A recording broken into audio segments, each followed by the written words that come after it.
Good day, everybody. I want to thank you for being here today. I am sure you are well aware that you were selected to go represent Happy Investment Company abroad in Spain. But before we let you off to go work there, we just want to give you a slight intro to Spain, just so you get familiarized with certain things, and that way you're set and prepared. So the things that might catch you off a little bit, or catch you off guard just a tad bit, are the cultural dimensions such as greetings, religion, and the customs and social norms. So we will get into that here, and by the end of this presentation, you will know how you will greet, how religion affects the workplace, what customs are different than here in Spain than here in the U.S., and how those differences will affect you, or maybe they won't affect you. And if they don't, great. If they do, you will also be informed in this presentation on how you can adapt to them. So let's start off with the most important thing, which is greetings. You will be meeting a lot of people, so it is very important to know that kisses are done to greet, but it varies. So what I mean by that is this is more done by females, but males are, it is acceptable for males to greet with a kiss, as long as that was established either verbally, or when you come in for the handshake, you will shake the person's hand, and the person, if they were expecting a kiss and they were comfortable with you, they'll kind of come in for a hug, but it's just you touch the cheek and kiss the air. It's not a direct lips to cheek type of greeting. It's just touching cheeks, kissing the air. But yes, this is obviously pretty obvious, but if it's not obvious, it's okay. You should refer to people as sir or ma'am, or señor and señora. They might be some bilingual workers there that are from the base in Spain. But if they don't speak English, it's señor for sir and señora for ma'am. And also, that's the initial greeting. If they later on let you know that it's okay to call them just by their first name, or señor and their first name, or señora and her first name, they'll communicate that with you on how they want you to refer to them. Most of the times that first names are seen is just mainly outside of work, but that does not mean that the person won't let you call them their first name at work. Just be mindful if they establish that already. So we can also see here by a post of Janice in 2016 that just being overall engaged in the conversation, just being genuine, and giving personal experiences depending on what the conversation is, just to let the person know that you care and that you're listening. So this is also overlooked by most, and it's the religion in the workplace. So Catholicism influences the workplace heavily just by how people speak, what days they won't work, or certain days of the year they might take off a day, or they might bring in certain pastries or food, right, to celebrate a certain religious event.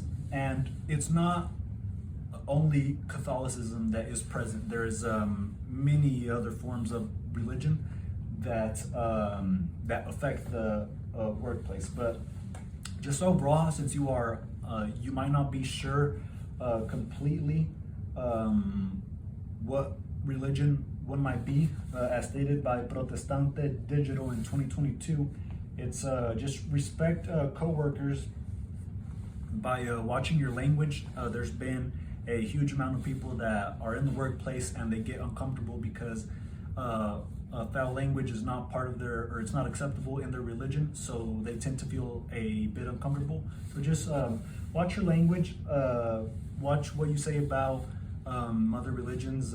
Those opinions aren't needed in the workplace. We're here to just work as a team. So let's put those differences to the side and yeah, just focus on being a team. And that just comes down to, if you don't have anything positive to contribute to the conversation, just respectfully, just keep to yourself. You might end up getting in some bigger trouble than you want. So let's get into also something very interesting, is the customs and social norms. This is probably one of my favorite topics, is just because the way of living is overall different. Once the work hours will be almost identical to here, starting at 8 or 9 a.m. all the way up until 4 or 5 p.m. But once you become friends with your coworkers and you guys maybe decide out to go somewhere, just be aware that everything tends to be done later on in the day. Like dinner is done at past 9 p.m. So here in the U.S. we're used to 6 maybe, depending on what your schedule is like. And also, if you and your coworkers one day decide to just go out for a couple of drinks, or not even drinks, just to go out and have fun, that's just most commonly done past midnight. So that was stated by Travel Tips Inspo in 2021. And they also mentioned that there is a very common practice by many Spaniards, which is the siesta, which is technically a nap. They vary between 2 to 5 p.m. So just be respectful. If you're trying to call your boss or a coworker, between those hours, they might be off for a siesta. So a message might be acceptable to just drop in and say, hey, can I give you a call? But don't just repeatedly contact them. And most coworkers will give you some type of, they'll have that established that they are okay with you sending a text and then calling them, but they will also establish that, hey, please don't bother me. This is one of my really important times of the day to where I get to rest and take a mental break, because certain positions are a little bit more mentally demanding or physically demanding than others. So they really are big on the siesta. So just overall, be courteous, have respect towards other people. That goes a super long way. Respect their beliefs, what they wear to work. Maybe they're really sensitive, as in the sense of what language you use around them, and stuff like that. So just be very professional, hold yourself to a high standard, and be open to the ways that the different ways that Spaniards interact.